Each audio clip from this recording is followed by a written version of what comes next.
Howdy ho! Hey guys, we are back with episode 47. This is my friend Joe. He's a good guy. We went to school together, middle school, high school. We weren't the closest friends or anything. We never were enemies. It's just, I don't know, people just gravitate to whoever they gravitate to when they're younger.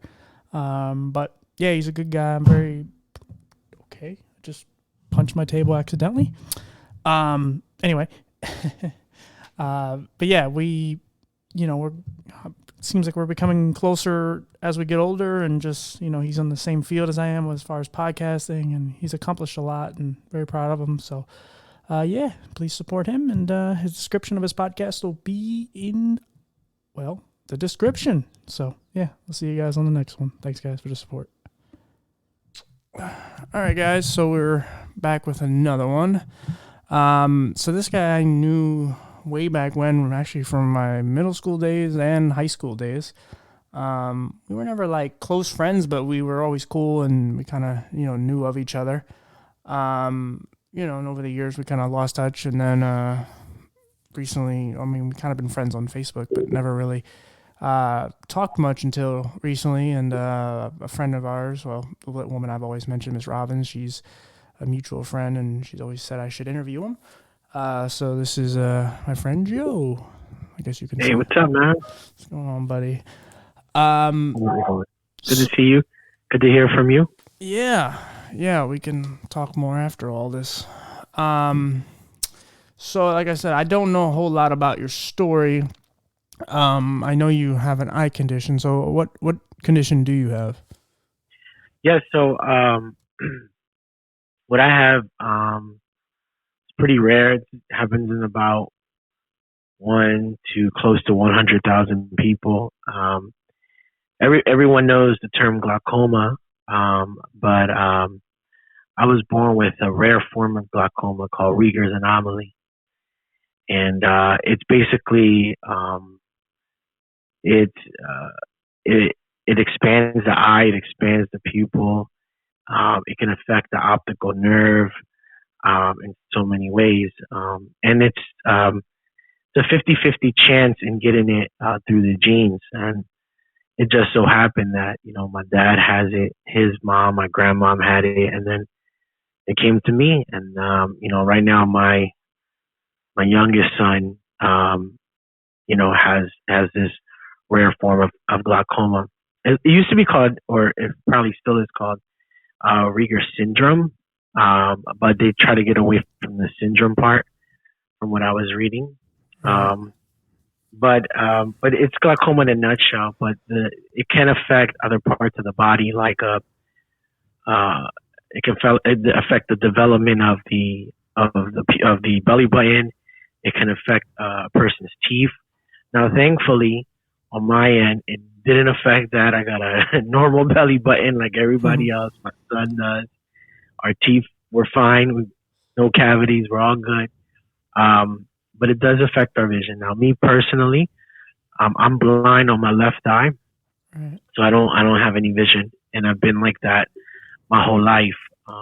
I was born in the island of Puerto Rico in '88, so technology then is not what it is now. Even though my son was born with it, I'm more advanced in my knowledge of it, so I was able to treat it quick. And I'll get into a little bit about my son, but on my end, the pressure in my eye skyrocketed to the point that I lost my vision on my left eye. So I was actually given a cornea transplant in Puerto Rico. And I joke and say, I had vision for like a week or two because my body then rejected the transplant. And I've been blind on my left eye ever since. Now, thankfully, on my right eye, it's larger than normal, but I'm a risk for glaucoma, but I don't have it. I have it on my left eye. And, I get checked, more times than I would like, a couple of times a year, but it's well worth getting it monitored. With my son, one of the scariest things was being there in the delivering room. And one of the things when you're in the delivering room, The father gets the opportunity to take the baby to the table, and then, but before you touch the baby, they have to like check all vitals are fine. One of the things they do is they take this bright light and just flash it on their eyes. And normally, what a baby should do is wink and cry. And my son didn't react, so they did it again. And my son didn't react, and they did it again. And you looked at his eyes, and there was just this huge cloud right over the pupil, and he didn't see. He wasn't able to see or react to the light. My son was born at 8 o'clock around that time at night on April 13th, that Friday night. Within a couple hours later, I would say 2 to 3 hours later, they're already giving him some of the most potent eye drops that they can give like a human being.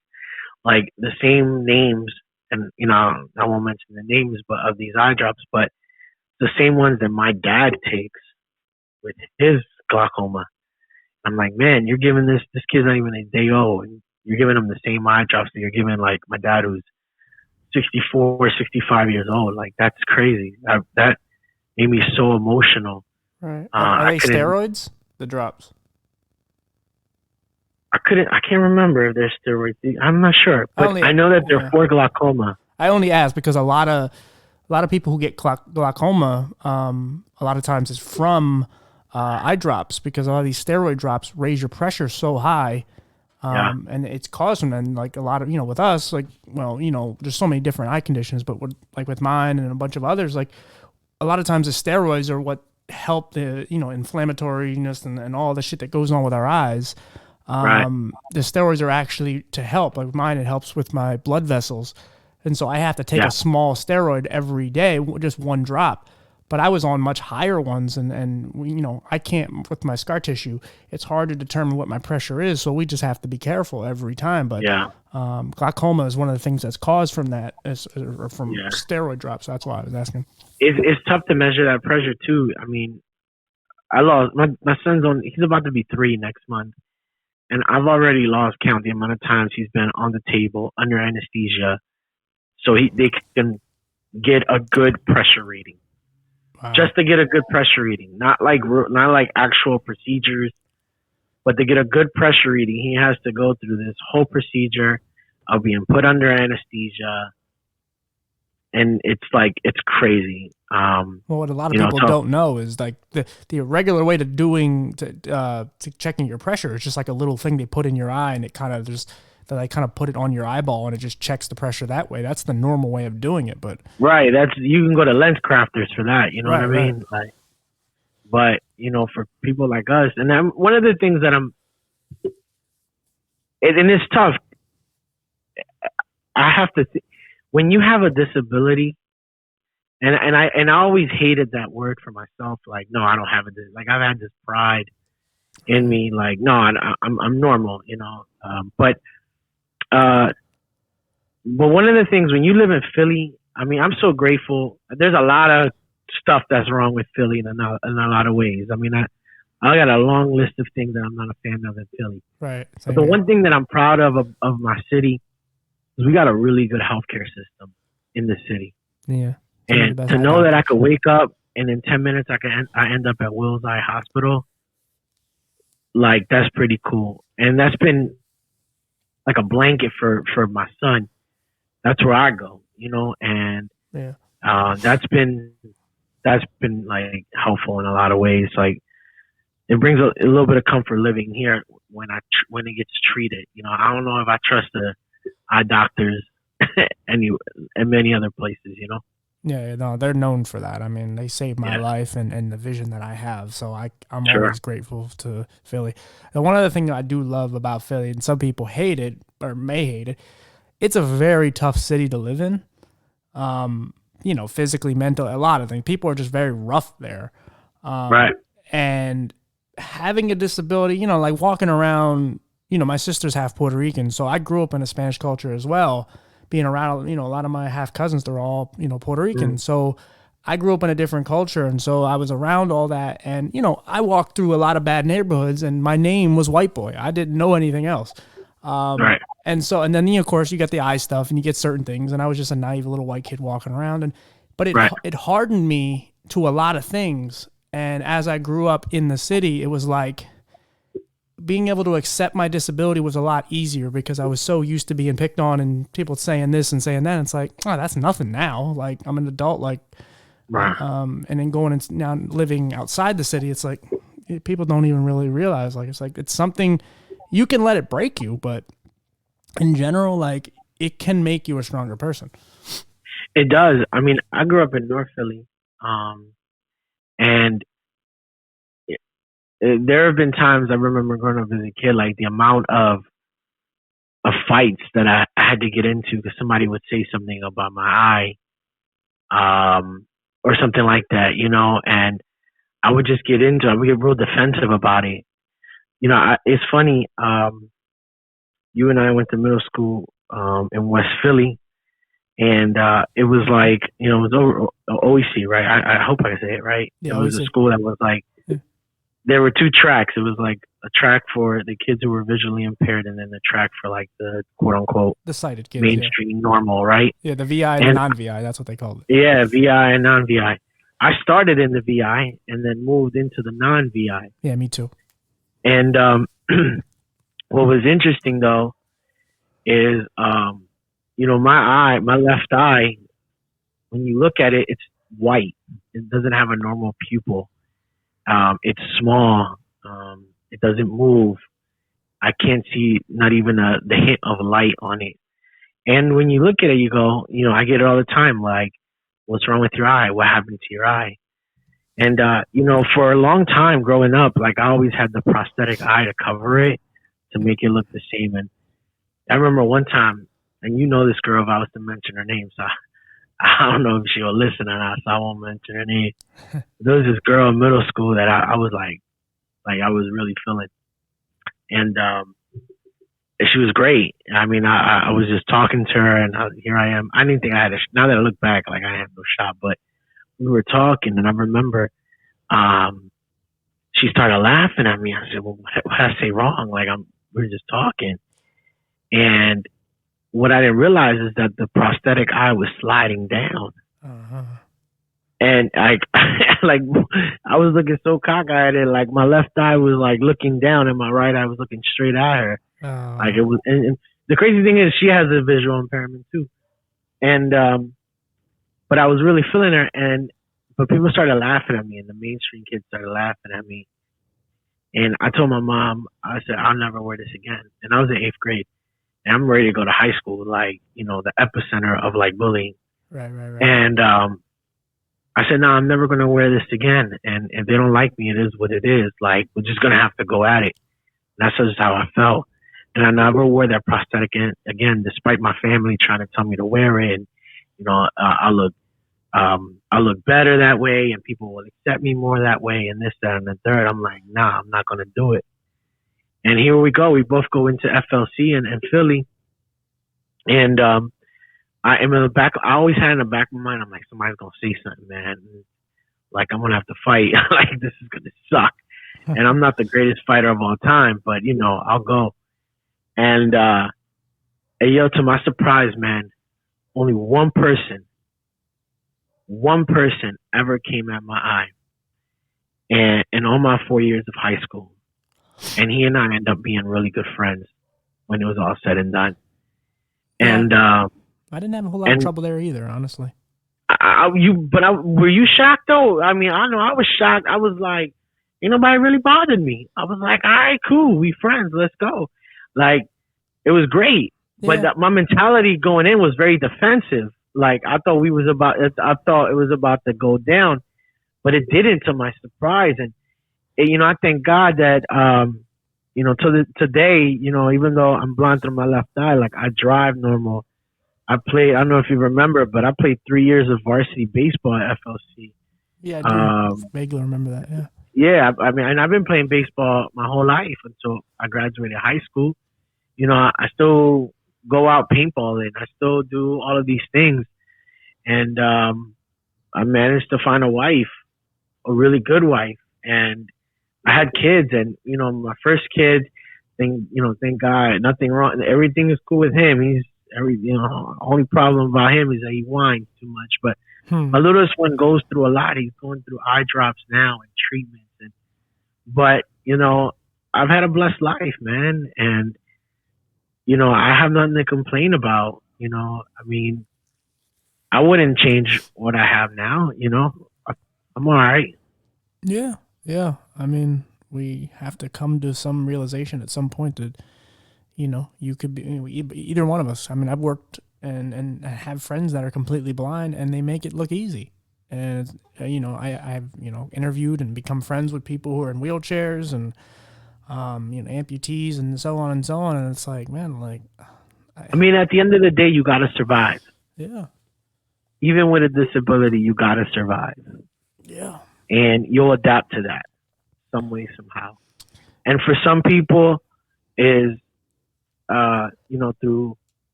through this their personal self motivation. For others, like myself, I am a man of faith, and so I believe in a higher calling that's going to protect me, that's going to be there for me, um, and it's worked out for me so far. Because it's not easy to have you walk in, and I remember. I tell you, it used to bother me more than adults. Because adults, you could just tell them like, "Yo, shut up, leave me alone." Like, but what bothered me one time a lot during a season of my life was when little kids, used to ask me. Because kids are the most ruthless, realest people ever. they have no And filter. kids will be like, "Well, what's wrong with your eye? What's wrong with you? Why do you look that way? Why does your eye look that way?" And in the most public places, they'll ask you that. Right, right, right. And it took me a long time from like envisioning me punching out a 5-year old Yeah, to to just going with the flow. Like somebody would say, I remember a couple kids like would say, "Hey, hey, Mr. Joe," or something like that. Like, "What's wrong with your eye?" And if I know like the kid's family, for example, I would say, "Me and your dad," I would come up with some bogus story. Me and your dad, we were out, playing in the yard, and I broke his nose, but he ended up busting my eye. You know what I mean? hmm. Like I would come up with some kooky stories to make him laugh, and it would make me feel better. It was so soothing for me Right. in a lot of ways. That actually used to bother me a lot. It don't bother me no more, but it did bother me a lot when kids. And here I am, I'm like I'm a grown man. I'm like, it shouldn't bother me, but it did. It did for a little bit. Now I just flow with the puns. I just go with it. I turn an awkward situation to a funny situation. Right. Do you think that has anything to And do with like your culture? Because Spanish culture, like, it's very masculine, and a lot of guys, and growing up into it, a lot of men, like, you need to yeah, be a man, yeah, and there's a certain, of course, you can't be gay, and there's certain things you just can't be a feminine guy, even if you like women. yeah. You have to just kind of be tough all the time, and you think that plays any kind of part into it? I mean, I guess with certain people, I think to each his own. Sometimes we can put stereotypes in like all different cultures and backgrounds because you could say the same for like families that come from like Europe or Africa, or I mean, you want to talk about the most manly of the man, you see that even more in the Asian culture a lot. Yeah, Um, Italians. Yeah. Italians, yeah. I look at it this way: you got to be comfortable with yourself, and you have to. You may not accept everything, but for me, the reason why how I can live every day, I ain't got no. There's no better medicine than when you can make fun of yourself. Yeah. You know what I mean? Like there be times like I'll walk and I'll hit the wall on my left side because I didn't see it. You know what I mean? Right. And I just can't just help but to laugh at myself, like, and call myself an idiot, like, "Yo, you dumb, man," you know, or sometimes somebody would say like, "You ain't see that, Joe?" I mean, like, what you think? You know what I mean? I look dead at him, Right. and so like it's good to poke fun at yourself. And I know what my culture says a lot in a lot of ways, um, but I think some of that stems from like an ignorant perspective. Um, I mean, we're all human. We all have our own situations. I mean, my dad is as manly as it gets, and he's blind as a bat. And he accepts it. Not that he accepts it. He struggles with accepting it, but like he's got no problem talking about it though. Right. And neither do I. You know what I mean? Like, but that comes when you educate yourself on it too.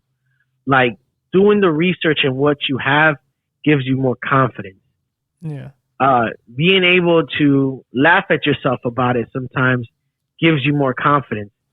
I look at it this way. I'd rather it be me that brings it up than you bring it up. Yeah. Yeah. That way I know I feel comfortable about it. You know what I mean? So, yeah, I mean, the manly macho perspective sometimes can come about, but I, I don't take it serious. I'm like, Right. I look at it this way. I come from where they come from. Like, you know, good for you, you know? Because if they want to throw their macho-ness and how much they can do and this, that, and the third, I'll just bust out my college degrees and shut them up real fast, Right. you Right. know? Right. Yeah, yeah. No, I think it's funny because like early on, like you're so bent on, and this is any kid, doesn't it? You don't have to have a Yeah, disability, but you're so bent on like fitting in. You don't want to be an outcast. You don't want to be the kid that gets picked yeah. on, No, no, it's true. and then you think like being different is wrong, and Yeah, then you get older and you're like, ew, like I don't want to be like all these people. Like, right. and a lot of these kids that are like the jocks, like you see what happens to them years later, and they're still in that mentality, and it does like ill, like you're just the same person, like you didn't evolve. It's like I'm, like so like yeah, once you actually own who you are, and you figure out all these things about you and what makes you unique, it's like oh, like that's how you stand out. That's how people actually end up liking you. And And, and, yeah, and you learn that when you're out there. Like, the unique part about my childhood is both of my parents are blind. You know, I lost my mom 4 years ago, but my mom was blind since she was 12. She had retinitis pigmentosa, so all she could see was like a little bit of light, but she could never see. You know, she was totally blind. And I learned a lot of that self confidence from her. You know, for those who know North Philly, like, or Philly in general, like, it can be a tough place, like you said. You know, people can be ruthless at times, but there are good people in Philly. And my mom knew how to navigate that, even as someone who A, didn't know the language, but B, but she was willing to learn. And she used to go to this school for the blind in Center City up on Walnut Street. And there are times like her ride never came through, like, the paratransit, these right, right, buses that would come and pick you up or whatever. And I would watch this lady say, "I'm still going, I'm out," and she would catch the 3 bus down to the 47 bus and head on to Center City by herself, blind. And that type of confidence that she had in herself, like, poured into me too. Like, if you could do it, I could do it, mom. And you don't even know the language, and you've still found a way to do it. Like, my mom made no excuses about her situation. She still provided for me, cooked for me, even washed my clothes, cleaned the house. She did all that blind. And so you watch that growing up, and I always ask myself, like, don't give me no pity party. Let's right. go. Mm-hmm. Cause I watched that in my mom. Um, and that was like so helpful because by the time I got like 12, 13 years old, my mom knew, like, I can't raise you no more. I got my first job in 8th grade, and she never bought. She couldn't afford it either. She was on public assistance. I grew up on public assistance and all of that, and she did her best to be a great mom. But there was a time where she was just like, "I'm gonna have to trust in the good Lord to, like, make sure that you are safe, because I can't watch you when you're 14, 15 years old the way I want to." And thank God everything worked out. But um, at the end of the day, you know, you have to you have some of that confidence has to be a little bit self taught, and some of it is through the bumps and bruises. I can't tell you how many times I've been called One eye Willie, One Eye Joe. I had one ex girlfriend. Her father told me. Actually found this funny, but later, but now I don't. At that time, I was pissed. But he would say things like, "Oh, is it? Are you? Can you only see half the world?" Like I wanted to knock this dude out. Like what? Mm-hmm. Like it happens all the time, but it hardens me in a positive way. Like I could take it, um, and I could ball it up and throw it away. Right. So what I mean, like my childhood helped me with that confidence too. Yeah. One of my big ones was that, and it was so stupid. Like they would come up to me, and my mom, and it was because I used to wear hats a lot, and I um, remember but when I was really young, my you eyes had the were. dopest hats though, bro. Not for nothing though. Yeah, but that was then. Like when I was really young, I Yeah, used to. I mean, I probably still did, but I wore hats, and I used to wear it all the way over my eyes because to block the sun out because they were so I sensitive to light. remember. And people Yeah, used to come up to me and go, "Do you, They would ask me, "Do I sleep at night with do I sleep with a hat on?" It was just like the dumbest, and not just like even a malicious way. It just was a dumb question. People just seem to want to know. yeah. But it's amazing how stupid some people are. But yeah, I No, mean, and yeah. I learned real fast. Like people think there's no such thing as a dumb question, and I'm like, I beg to differ. Oh yeah. I think there's such thing as some dumb questions. Oh, absolutely. Yeah, and yeah, a lot of that stuff does harden you. Like it makes you much stronger beyond just the living in Philly, but just people. Like because it's amazing how stupid people are and what they don't really want to know. And I'm sure you've gotten at times where you say like, "Well, I'm visually impaired or blind," and they're like, "Well, you don't look blind." And it's like, yeah, because I don't have a dog or a cane or what do you associate as blind, but that doesn't mean my life isn't hard. It doesn't mean I don't have problems. It's just, Right. I'm not walking into everything.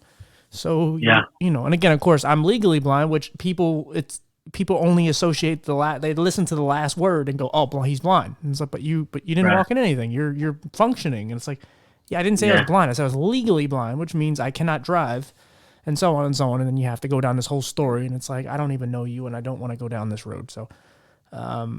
yeah. No, it sucks because I remember me trying to get my license, and I remember going to PennDOT, and it took me like two, three tries to finally pass that stupid permit test. I never studied, but Hmm. after you pass that permit test, they put you on this thing where you have to put your eyes in it, and you have to like read the signs. So little did I know that there's a sign for each eye, like a different sign for each eye. I thought it was the same sign, both eyes. She said, "What's the sign?" I was like, "Oh, a yield." She goes, "Okay, what's the other sign?" I was like, "A yield?" And she was like, "No, it's the other sign." And I'm like, "I'm looking at a yield, right?" Right. And she was like, "Oh no, it's not that. It's too different." And I was hot because of that. And I had to like go through the trouble, like getting this form, going to my doctor, filling this out, coming back, like just the extra work that they make disabled people put in. Like, I mean, Extra hurdles. it stinks. But I think one of the worst things that we could do though, um, as people who are at a disadvantage because of our disability, is there's nothing wrong with asking for help. There's nothing wrong with asking for help, but I find it tough to have pity. Like it's cool with asking for help. I ask for help all the time. There's some things that I can't see, and I would ask my wife like, "Can you see this? I just can't see it. Can you help me read this?" And she does. But at no point do I want her to show pity for me or anything like that. Like Right. you know, it's, I try my best not to make an excuse out of it. And I learned that from my mom. I try to be real independent. I try to be in the forefront of things. Um, I gotta wear my glasses every day like everybody else. I gotta wear polycarbon lenses because I only got one eye, and you know what I mean. Like I gotta do I pay $200 more than the average person on eyeglasses, but it is what it is, man. Yeah. It's just, and I want to take it back. It's how God made me, and that's just I'm cool with it. Yeah, and it makes you who you are. Like you don't really know what kind of person you would end up being without it. Now maybe you Right. would still be the same because your parents both were blind. So like you probably would still be, more empathetic to people with disabilities and just as a person maybe, but you just never know. No, you never know. You never know. You Yeah, never know. And I like to share too. Like even with this, sometimes it. I mean, I had some identity issues with this as well. Like, would a girl ever love me? You know what I mean? Like, would I ever find love? Would they find what I see? I'm not the normal guy.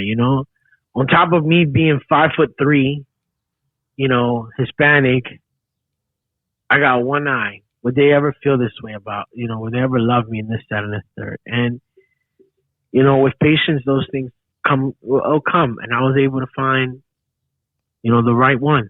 And here I am. I'm about to celebrate 7 years of marriage in a couple months. well, congratulations. Thank you, man. Oh yeah, I wanted to say sorry about your mother. I didn't know about that. Thank you. Yeah, thank you. One of the things you said earlier is like I think part of the problem is that when a lot of times, at least early on, when we ask for help, especially when we're younger, it tends to backfire because some people either downplay it or Right, they baby you and it's like, oh, come here, let me hold your hand. It's like, no, like I'm in high school. I don't want to look like a complete idiot in front of all my friends and all the right, class. I already have enough drawing attention to me. I don't need more. But then right. when we get to adulthood, like now we're on our own. We don't have our parents protecting us or our grandparents or whoever. So now we actually have to look out for ourselves. So when we actually need help, we actually have to ask for it. And I think, and again, I think, and this isn't just a culture thing. This is just also a guy thing, like where Yeah, we want to just be the man and we want to be able to do yeah. We're everything. prideful. We're prideful. Yeah, we want to be able to do everything. And there's certain things that we just have to realize we cannot do. And we might need to ask for help. And it really is okay to ask. But you kind of learn that later because, it's very hard to accept a disability, especially early on. I mean, Oh, especially for the people who are born with it or get it young. I mean, the people who get it as an adult, I don't have that experience, so I don't know what that's like. It's got to be oh hard to man. get. You know what sucked? I remember I was a kid. When I was a kid, um, I I grew up in the '90s. These, like you and Right? I say the last era where kids actually played outside, right? Yeah, absolutely. And we used to go out. We used to play all the games, catch them all, hide and go seek, freeze tag, all of that, right? All the kids in the neighborhood. And I remember the day. I don't know how the hell they found out. And when I say they, I mean like the city. All right. I don't know how they found out, but in one of the telephone poles, they put blind child area Ooh. on my block. Man, I was hot. I was hot because I was the only one in the block that had like a vision problem, Right. and I wanted to tear that thing down, man. Like you want to talk about calling me out Yeah. Putting the in front of the bullseye. whole block. Yeah. I was literally the only kid with a vision issue on that block, so I knew they were talking about me. And uh, you know, I just couldn't believe they did that to me, and that really brought my self esteem down because you would hear like my friends come up to me and they'd be like, "Oh, Joe, they put that for you." I'm like, "I ain't know." They And never called me about it. Like they never told my mom about this. it wasn't just like a Um, handicap spot. Like it actually said blind. no, dude, they actually put on the telephone pole like a yellow sign diagonal. It says blind child area. Wow. I knew it was a handicap because we ain't had no car. I didn't grow up with a car. My parents were blind. Right. So, uh, but it was just like to let the block know Yeah. that, oh, this kid is blind.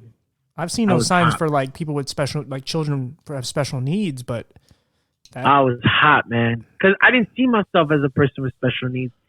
I didn't want to see myself as disabled. Like, that was a part of my identity that I struggled with a lot, that I refused to accept it.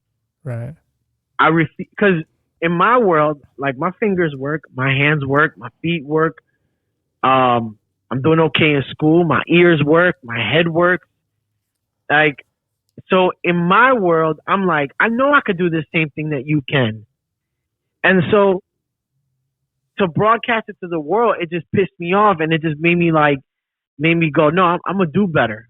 I'm gonna be better. You know what I mean? That played and that type of like pridefulness played a lot in the way my life is shaped.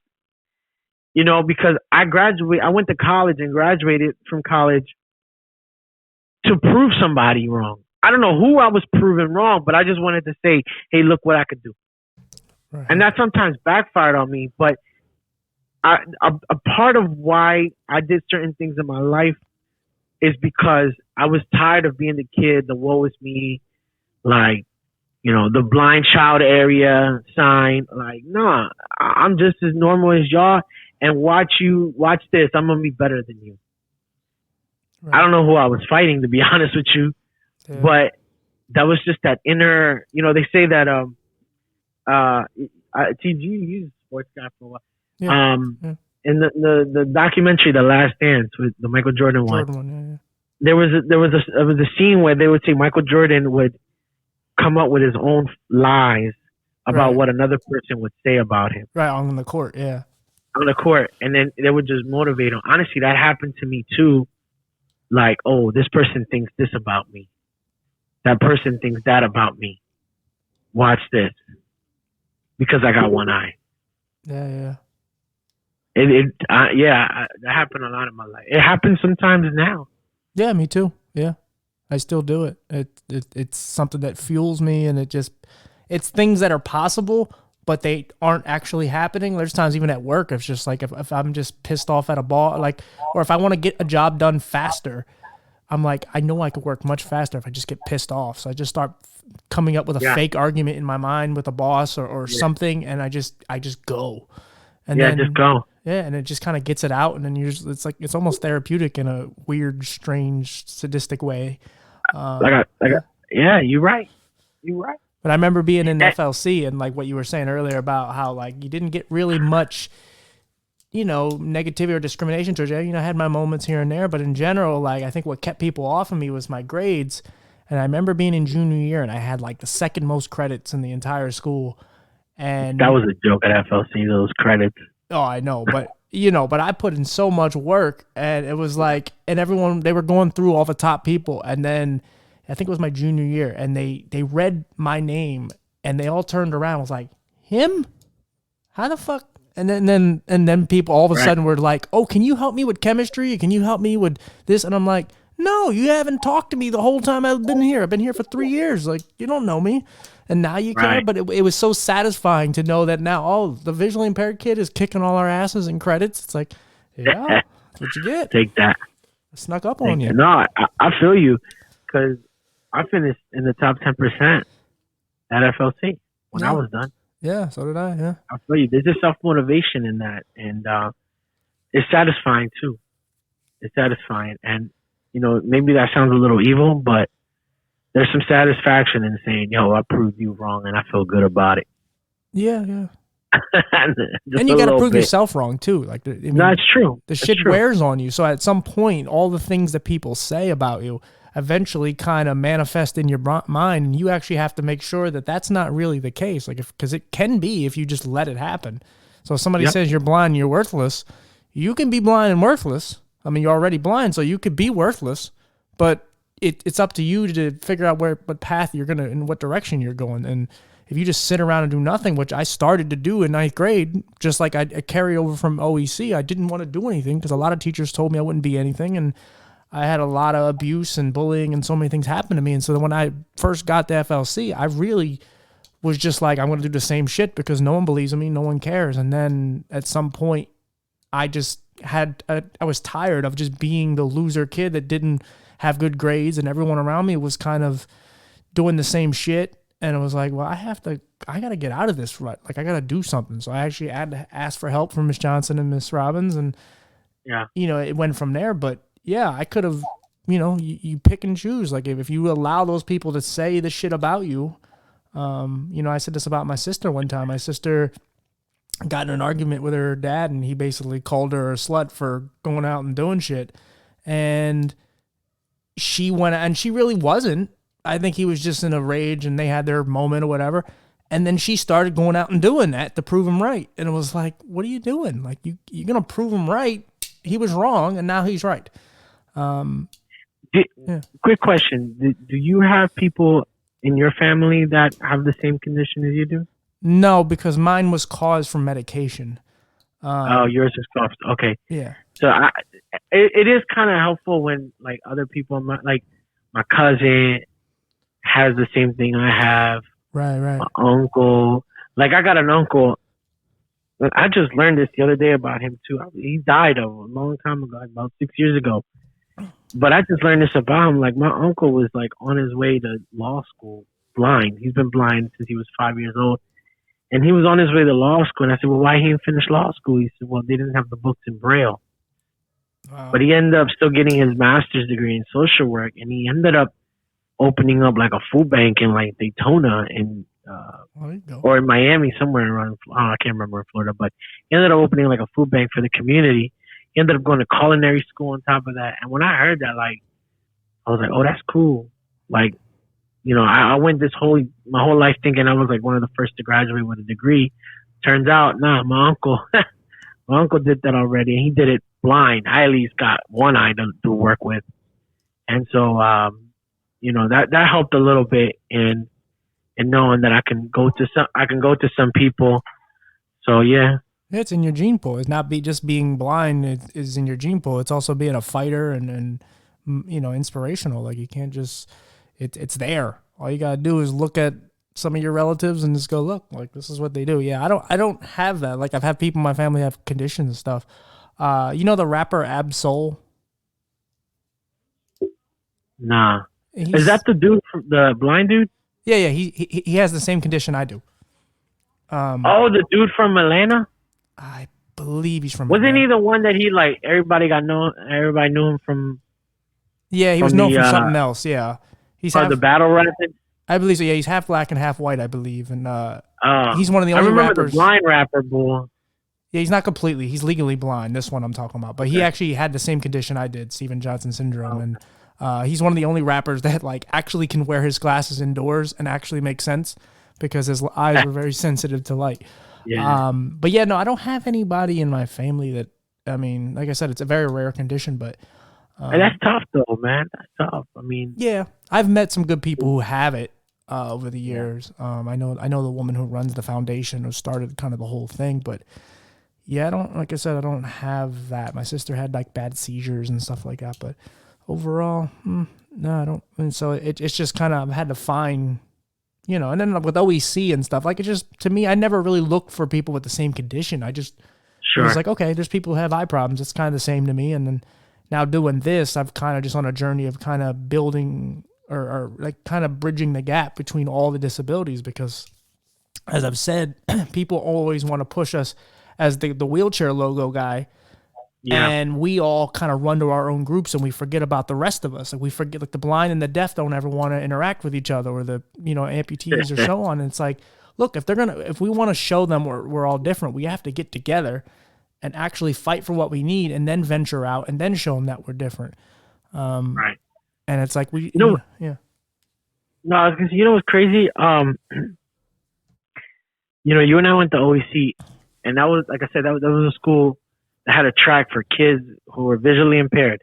Mm-hmm. So that's the one school in Philadelphia outside of OSB, Overbrook School for the Blind. Right. But that's the one school in the public school system that you can go blind and it would be like normal. Or you can have a visual impairment and it's normal. But the crazy thing is that I got bullied more in that school than I did in high school. Right. Yeah. Like, I got more crap in that school than I did in the other one.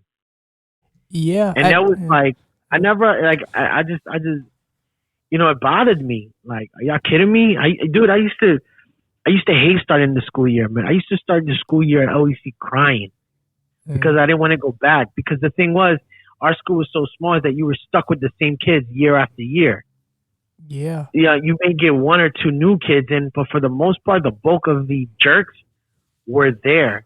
That's why, I think I look back at my life and I was like, man, I'm so thankful for the Donald Fullards, the Alex Maloneys of the world. You know, Alicia Anglins, like they, that little small group that I hung out with the most. Jordan Lambert. Um, they um, they never looked at me different. You know what I mean? Thomas Roby and the Roby, the Roby brothers. Yeah, Like they, his younger brother we graduated yeah, together. the one out of the six was with me, Yeah. and Yeah, it was six. they treated me the same, normal. But then it was the cooler kids that were the jerks, man. I'm like, I mean, I had one dude actually. I won't call him out.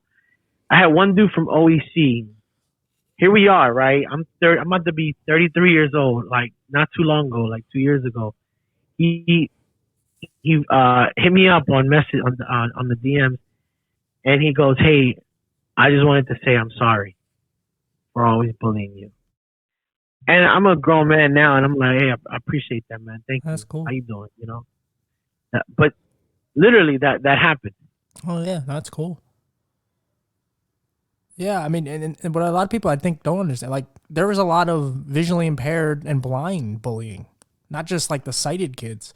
But it didn't help either that, if I remember correctly, especially on the like second floor, the sighted classes, the VI or non-VI classes were on one side, and the visually impaired classes were on the other side. And it's like Oh yeah. you're constantly interacting with them. You're constantly right across from them, and your classes are much smaller. And of course, it's just you're getting, for the most part, you were learning lesser work. And It was a joke. It yeah, was that's the one thing. I look back at it as a grown man out at OEC, and I understand the intentions. The intentions were, if this group of kids, they're together, they're the visually impaired, keep them together, and so forth and so on. But the mainstream kids, I'll be honest with you, since I came from the VI track into the, like you did, yeah, man, they're the most discriminatory. Like the VI kids were the weirdos. yeah. The VI kids were like, oh man, they got to tag along with us. You know what I mean? Yeah. Like they were seen as that. And you're right. Like you were in VI, like you weren't getting the same work as the non-VI kids at OEC. No. At least when I was there, they I think they've we saw increased it now. When we the mainstream, and we called it mainstream back then.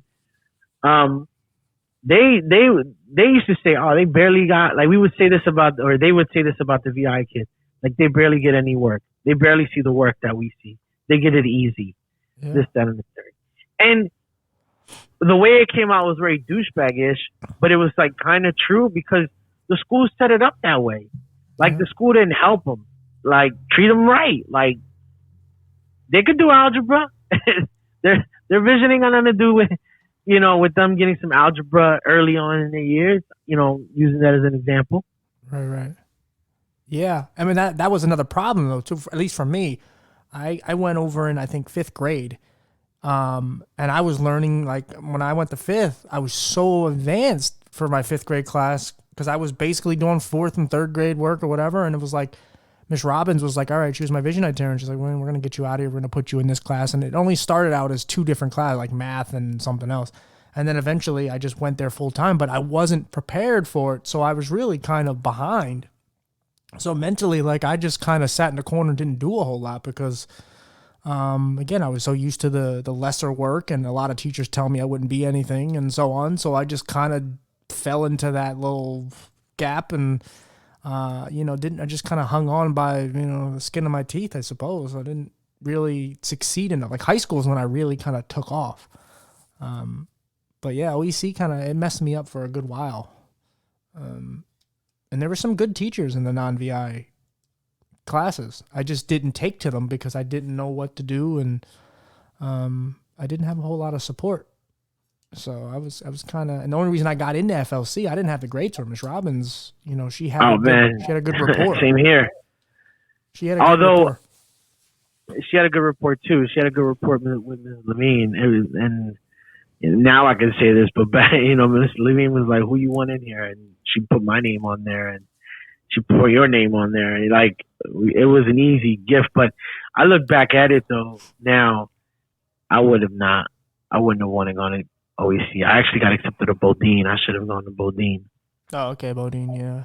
I would have gone to Bodine if I had to do it again for high school. I would have gone to a different high school. See, I didn't But even have a I have choice. some good friendships at FLC. But Yeah. I mean, can't have it all. But in terms of just building, I would have gone there. But no, but you right on that. Some of these teachers at OEC. I mean, some of these VI teachers are some of the laziest though, man. Yeah. Oh, You know, absolutely. and it wasn't until I got Mr. Jarosh. Yeah. I've been talking to him lately. Yo, send me his number privately. I think I have it, but I want to make sure. Mr. J was the man. Mr. J, till this day, I say changed my life. Oh, that's good. I was on my way to failing. Like literally, I pulled up the first report card. Here we are coming in from the VI. Fifth grade was a disaster. It was like substitute after substitute. Sixth grade, I get Mr. J, and I'm telling you, first report card on Christmas, all F's and one D. I couldn't even buy a C. Wow. And you know what?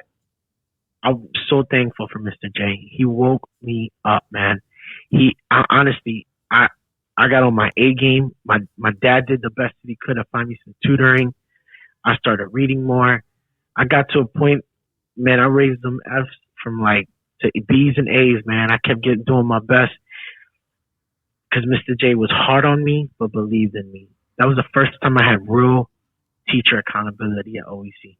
Yeah. I told him like me and him never really took to each other, but I always told him like, hey, maybe you weren't equipped to deal with someone like me, because me and Medina was in there too, and we both had so much damage. Yo, Medina was crazy. Yeah, we had so much abuse. Like he was passed through like shelters and stuff, and I was molested. A lot of stuff happened to us. We were both so damaged going into those classes, and so he didn't know how to deal with us. But I told him, like, in fairness to you, you taught one higher end work, but beyond that, you treated us all the same. Like you didn't treat us different. I never felt like you looked at me as a visually impaired student. Was the man. Yeah, he was a good dude, and so Jarosh was the man, and OEC was a predominantly African American school. Yeah, for the most part. And yeah, you a lot of albino kids. You coming from the Northeast, me coming from North Philly to 16th and Lansdale in West Philly, like that was an hour bus drive for me every day, going and coming. But man, Mr. Jarosh came into a whole new element. This white dude from Michigan. Yeah. And to me, just instantly, I was his first class ever at OEC. With a strong accent. We were his first. Definitely. But he brought accountability to that school. Yeah. I'm telling you, sixth grade, I had Jarosh, and then you throw me in with Johns. I wish I knew where Miss Johns was. Miss Johns, yeah. I love that lady. Yeah. I love that lady. She was so harsh. I mean, but I love her. She was the last teacher I ever had that wrote in cursive. Like, I love her. I had Miss Waring. Love her, too. Like, from 6 on, it was cool. It's just the kids that were some jerks. But, it was, Robbins was good, but 4th and 5th grade, disaster at OEC for me. Yeah. Yeah, that was kind of my low point, too. Oh, I had Miss Robbins for 4th, but then, 5th was my I had her for 3rd. Okay. She actually, you know what? That was one of the last times she actually threw away my prosthetic eye once by accident. Oh yeah. I still mess with her from time to time. Oh, no, I owe her a lot, especially with my schooling. Cool. But yeah, Miss Johns was a scary woman because I saw Medina and another kid in our class get into a fight, and she broke it up by herself, and she grabbed Medina, and he could not move. So I remember one time Jamil Gibson called her a bitch in front of the class, and I didn't want to curse, but here, oh well. No, you can curse. But Miss Johns comes out of nowhere. The class got quiet when he said that, and Miss Johns goes, "I know your mom is." Like, I know your. She gave it at his mother. I was like, yo, Miss Johns is an OG. I love her. Yo, she started coming at his mother in front of the whole class. Yeah. Sad, though. You probably can't do that anymore. No. Heck no. That was like, pre 9/11. Like, Yeah, yeah, yeah. Yes. cool, man. Yeah. This is a great conversation, man. Thank you. Yeah, yeah. Like I said, is there anything? I mean, I don't care. You want to talk about any? When it comes to just any advice you got for people who are, struggling with their disability? Yeah, man. It's kind of like what I said a little earlier. It's important to find the little aspects in your life that you can have some confidence in. And, I think about my mom. My mom was totally blind since she was 12, but she found pride in the little things that she did. Like, she was very prideful in her knitting skills. She was very prideful when she cooked. She found these things that brought in like a sense of independence within her. And I learned that from her. Finding those things that bring you a sense of independence, even if it's the smallest of things, truly, truly can make the world of a difference. It can make the world of a difference. And I truly encourage anybody out there with a form of disability or anything like that, you know, if no one else loves you, then you love you, right? You love you. And if anything, right, for some of us, just know that and I don't know how anybody feels about it. I'm just gonna say it, like whether you believe in it or not, but you know what? God loves you too. And you have to love yourself. And that will make the world of a difference. And that will change your mentality and the way you see things. I know some of the greatest people in the world in my life are blind. Um, and they're some of my biggest teachers and mentors because they know how to overcome. And so that's really where I leave it at. You love you.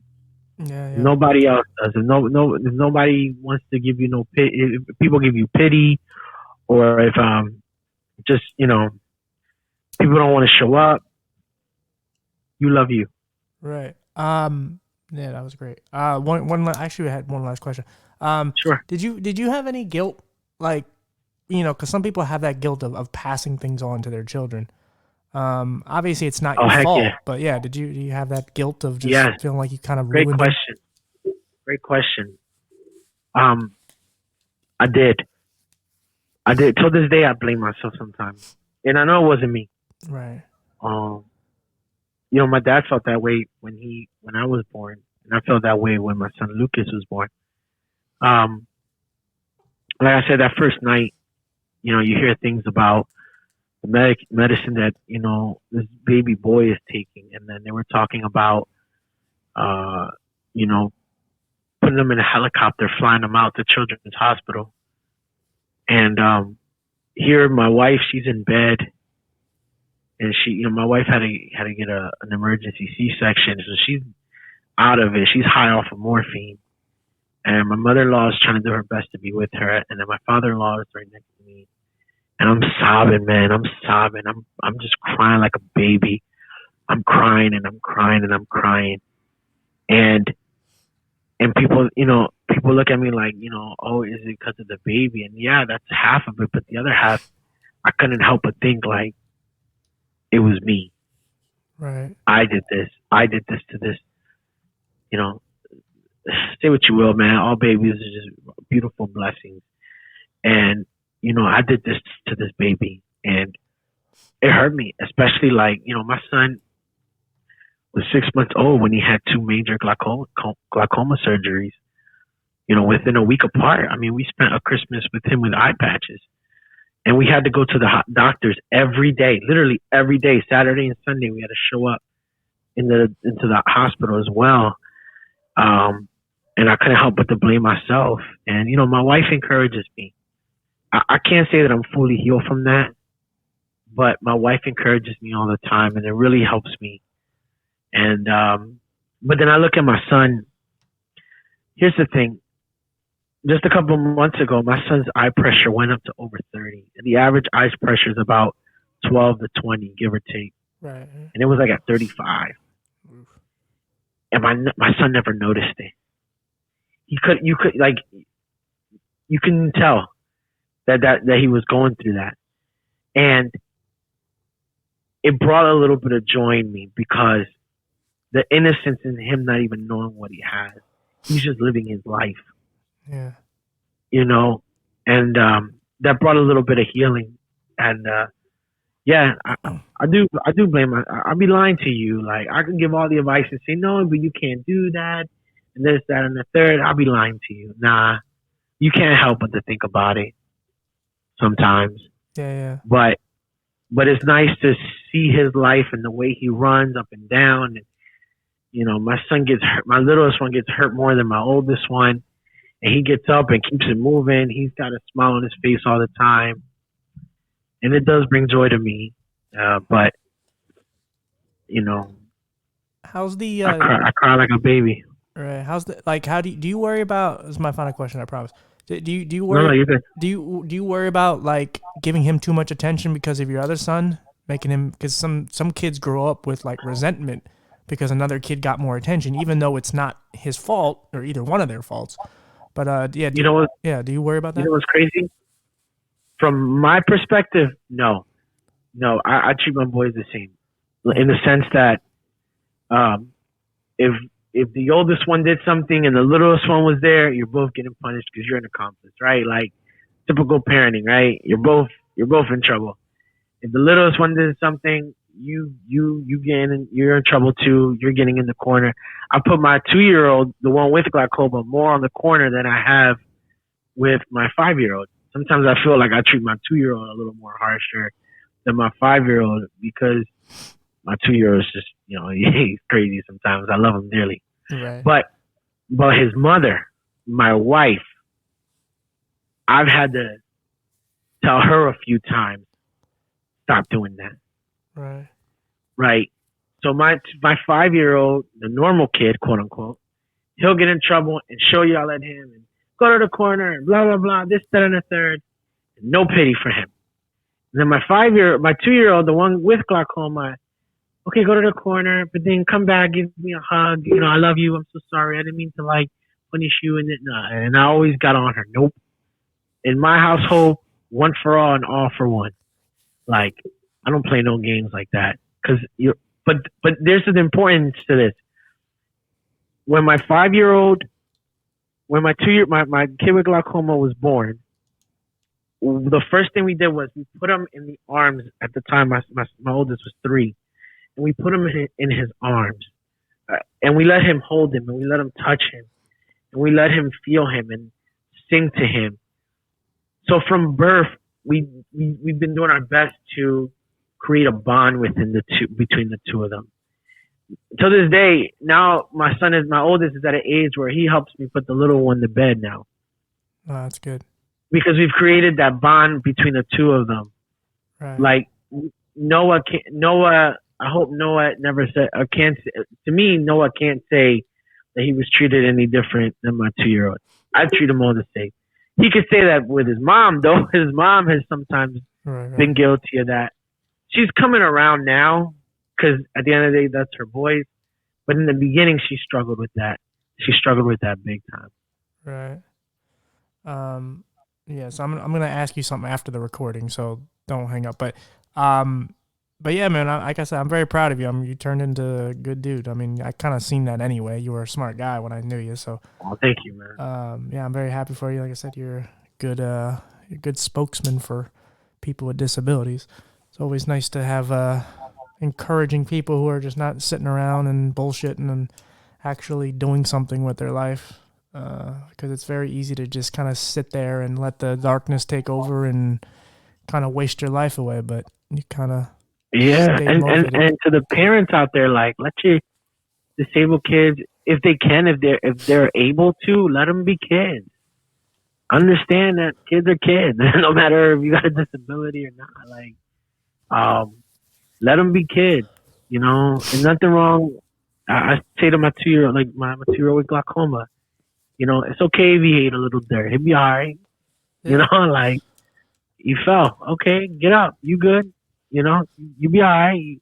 And I don't see a problem with that personally. Like, and I say that to say because it's only going to build them in life. It's only gonna make them better. Right. And I remember I was 17, 16 years old, and I was working.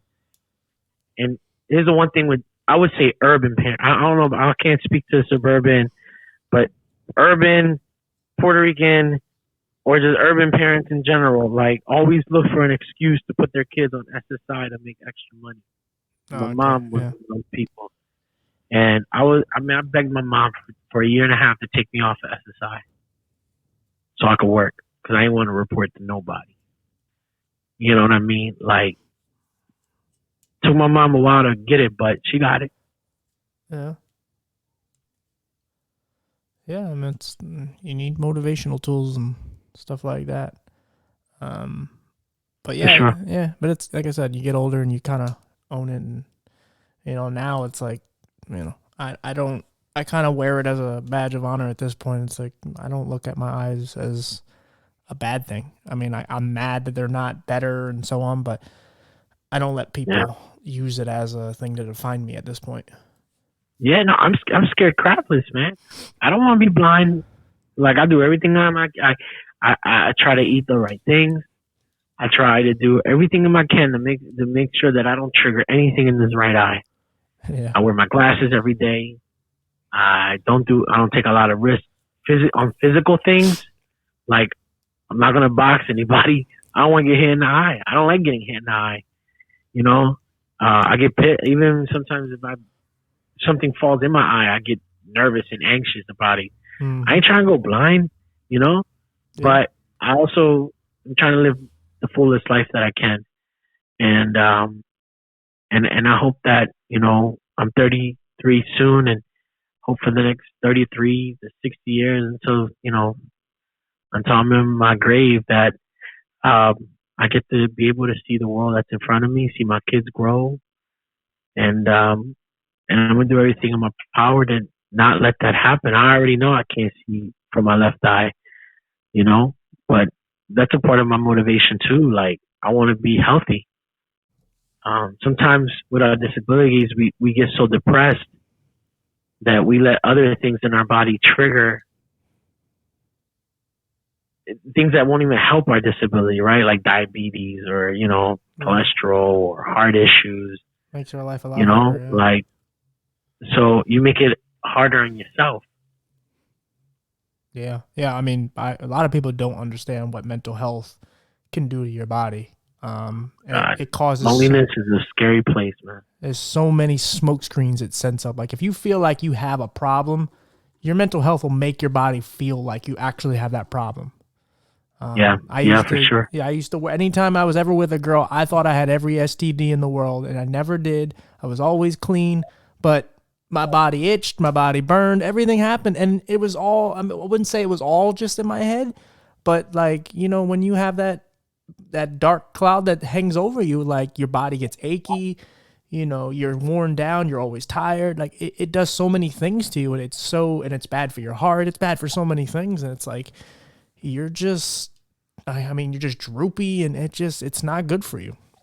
Right, And so, yeah, mental health right, that's something I've always been passionate about because, it's a given. It comes with being disabled. I mean, everyone has some form of it, but when you're disabled, it automatically comes with it. It's a package deal.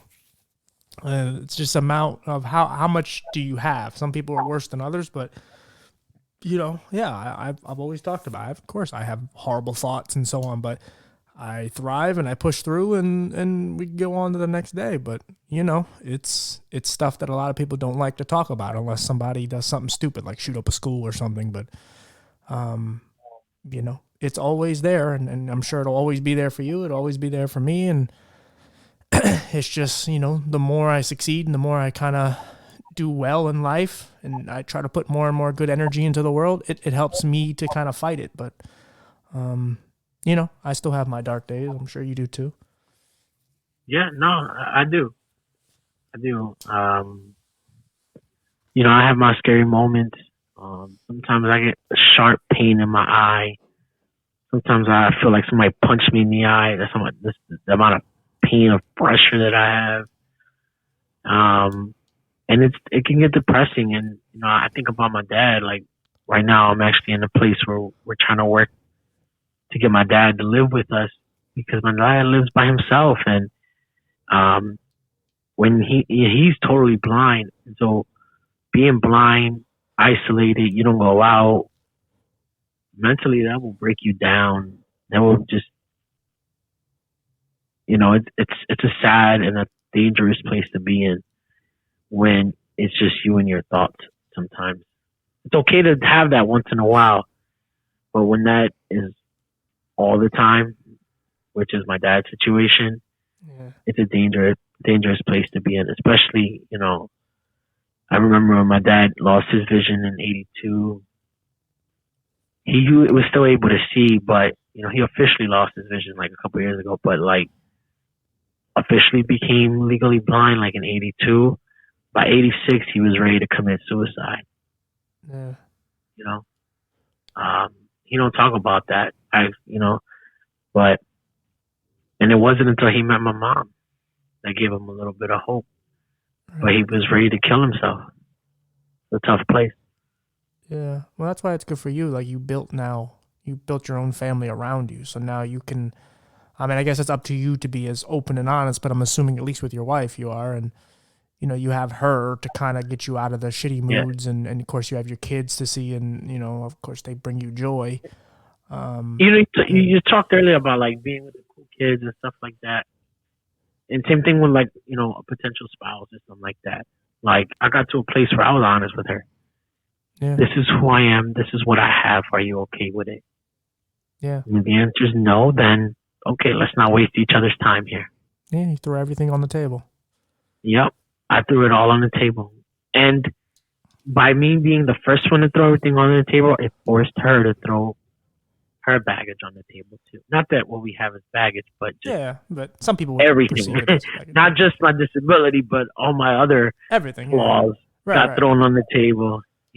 Yeah. That's kind of the secret of what you. I mean, I won't know. I'm single, but you would assume that's probably what you should do in a relationship. Like everything should just be honest. When I say an open relationship, I don't mean you can sleep with other people, but just be honest with each other. Just say this is all my shit. Can you accept this right now?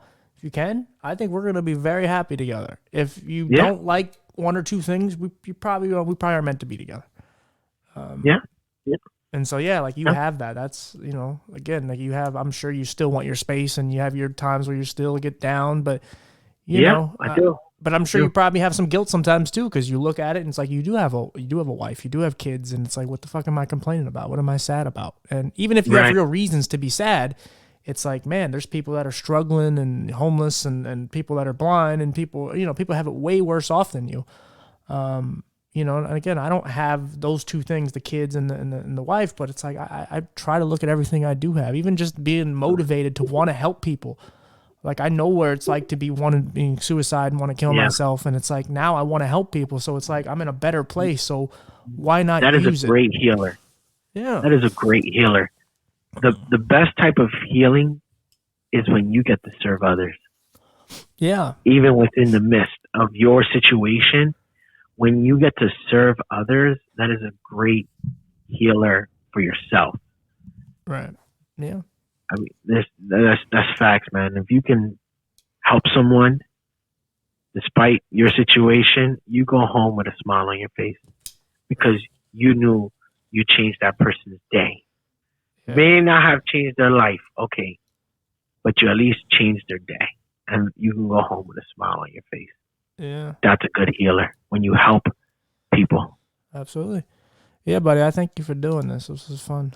Yeah, no problem, man. Thank you for having me, man. It was a pleasure. Yeah. Hold on, let me Hooty hoo. Hey guys, we are back with episode 47. This is my friend Joe. He's a good guy. We went to school together, middle school, high school. We weren't the closest friends or anything. We never were enemies. It's just, I don't know, people just gravitate to whoever they gravitate to when they're younger. But yeah, he's a good guy. I'm very okay. Just punched my table accidentally. Anyway, but yeah, it seems like we're becoming closer as we get older, and just, he's in the same field as I am as far as podcasting, and he's accomplished a lot and very proud of him. So, Yeah, please support him. And his description of his podcast will be in, well, the description. So, yeah, we'll see you guys on the next one. Thanks, guys, for the support.